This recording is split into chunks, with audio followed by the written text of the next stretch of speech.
the theory goes that England should kind of improve a bit over these World Cup pre-seasons because they get preparation time that they don't normally get, and they get that window to build cohesion that is kind of can be lacking. What have you seen watching on specifically in attack from the 4 warm-up games that they've had so far for this World Cup?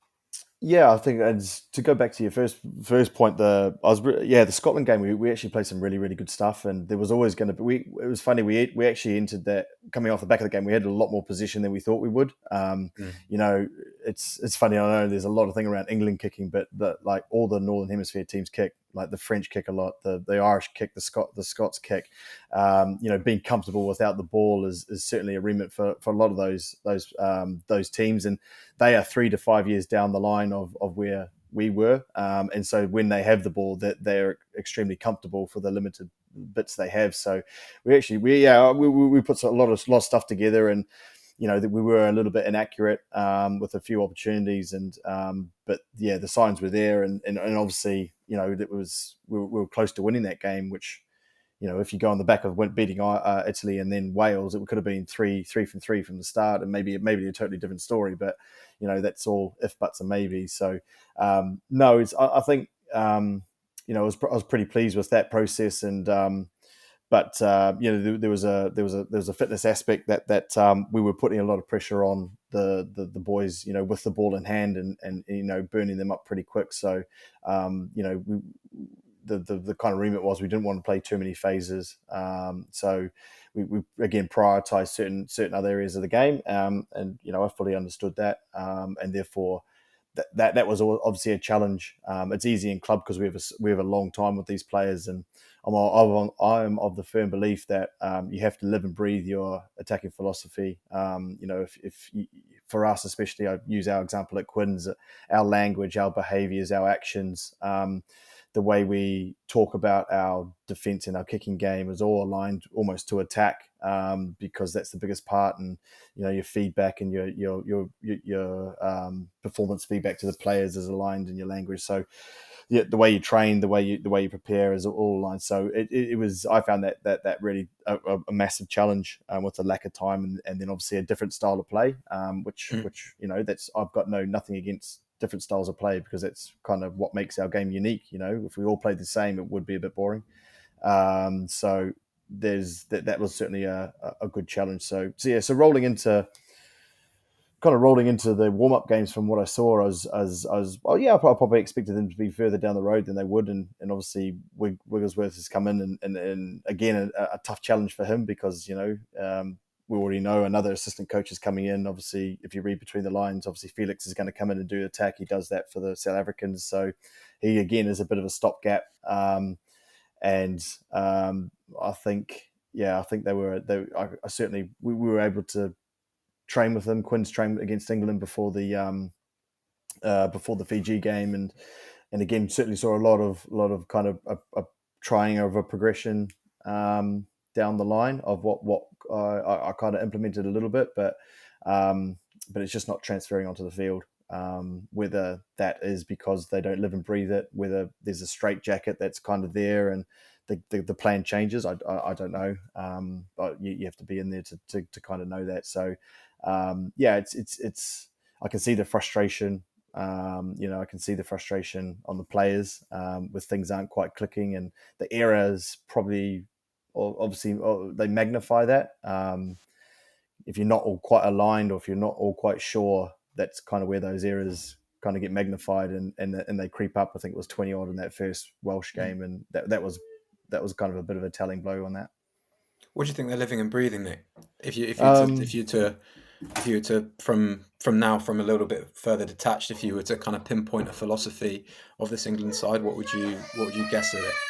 I think they certainly live and breathe a like Steve Borthwick style of game. There's certainly like that kind of pressure plus. You probably heard that a bit, like that kind of breakpoint rugby. Certainly, right. We're gonna get a. Well, I know it probably doesn't show up at the moment, but certainly a defensive style that's going to stay, and hold teams. A set piece that's going to be strong and compete, and a kicking game that's going to be accurate, and try and win the territory battle. Basically, it all boils down to a team that's that's going to be hard to beat, and that in itself probably again is a mindset shift. Like a team that's hard to beat, or a team that you're going out there and imposing your way of winning the game onto. And again, whether you're right or wrong, it's just making sure that everyone's aligned. And that's always a tough thing when you're picking players for all different types of clubs. You've got groups of players there that play different ways. You've got the Quins group, you've got the Bristol group, you've got the Sarries group, you've got the Leicester group. Alex Mitchell comes in a Northampton way of playing. Sale boys, all these different styles, and then selling a plan and right, this is how England is going to be. Is the key part of that, and I think if there's any sort of at international level hesitancy or a lack of right understanding of what they're trying to do, then it gets exposed at that level. When a team's set up like that, the pressure plus template, does it make taking chances even more important because you're potentially going to get fewer of them? Yeah, no, it certainly does, and I think you see that with all those teams. The French are the best at it. They kick they probably, well, I don't know, you probably got the stats. They I think kick the ball almost the most in the Six Nations, but when they get their opportunities, and again, it's down to how they train, but they've been together a long time. They know what Dupont's going to do. They know what Ramos is going to do. I know he's injured, but Intermac, they know any opportunity that this is going to happen. The Irish are the same. Again, very prescriptive in the way they exit, how they don't play in their half. They kick, sexting around halfway. It's looking to find opportunities.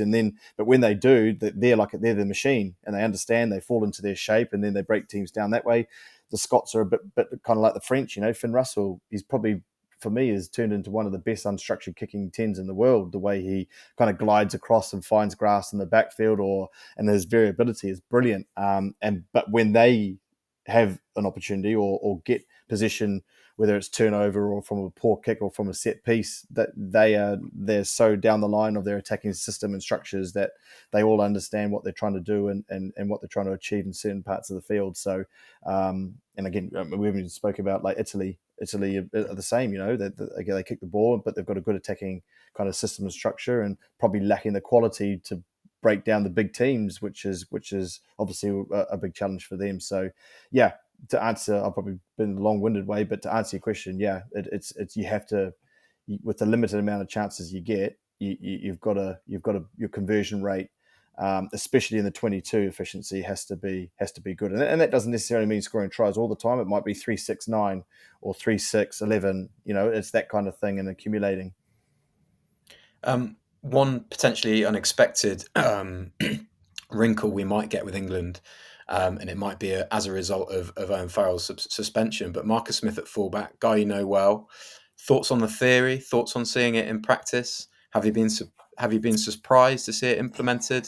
Has it been fun to see it implemented? Yeah, it's certainly probably good for us if he gets a bit of time there. We've got a great back three, great fullbacks, but also having the ability, for our point of view with Jared Evans now, with Marcus and Jared on as two really good attacking ball players, it opens up opportunities. So certainly to see him come on when the game opens up, it's brilliant. He's not going to be hesitant in